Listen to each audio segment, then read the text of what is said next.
اعوذ باللہ من الشیطان الرجیم بسم اللہ الرحمن الرحیم ربی اشرح لی صدری ویسر لی امری واحلل عقدۃ من لسانی یفقہوا قولی۔ السلام علیکم۔ آج ہم روزے کی فضیلت کے بارے میں جانیں گے۔ روزہ، جس کو عربی زبان میں صوم کہتے ہیں، جس کے معنی ہے رک جانا، یعنی روزہ اسلام کا اہم رکن ہے۔ اللہ تعالیٰ نے تمام مسلمانوں پر رمضان المبارک کے روزے فرض کیے ہیں۔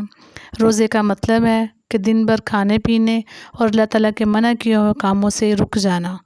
ارشاد باری تعالیٰ ہے، یا ایھا الذین آمنوا کتب علیکم الصیام کما کتب علی الذین من قبلکم لعلکم تتقون۔ ترجمہ: اے ایمان والو، تم پر روزہ رکھنا فرض کیا گیا ہے جیسے کہ پہلی امتوں پر روزے فرض کیے گئے تھے، تاکہ تم پر رحم کیا جائے۔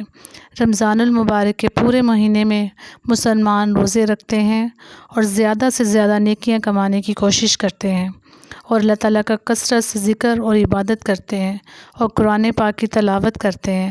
مسلمان اس مہینے میں ایک دوسرے کا روزہ افطار کرواتے ہیں، صدقہ اور خیرات کرتے ہیں، اور زیادہ سے زیادہ نیکی کے کاموں میں حصہ لیتے ہیں۔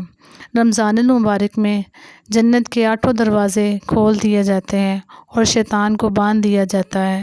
اللہ تعالیٰ اس مہینے میں نیکیوں کے ثواب کو 70 گنا تک بڑھا دیتے ہیں، اور سب سے اہم بات، رمضان المبارک کے آخری عشرے میں ایک رات ایسی ہے جو 1000 راتوں سے افضل ہے۔ اسے لیلۃ القدر یعنی قدر والی رات کہا جاتا ہے۔ اسی کے بارے میں ہمارے پیارے نبی حضرت محمد صلی اللہ علیہ وآلہ وسلم کا ارشاد ہے، جس کسی نے رمضان کے روزے ایمان کے ساتھ ثواب کی نیت سے رکھے، اس کے پچھلے تمام گناہ معاف کر دیے جائیں گے۔ اس لیے ہم سب کو چاہیے کہ رمضان المبارک میں زیادہ سے زیادہ نیکیاں کریں، تاکہ ہم اللہ تعالیٰ کو خوش کر سکیں اور اس کی رحمت کے حقدار ہو سکیں۔ آمین۔ جزاک اللہ۔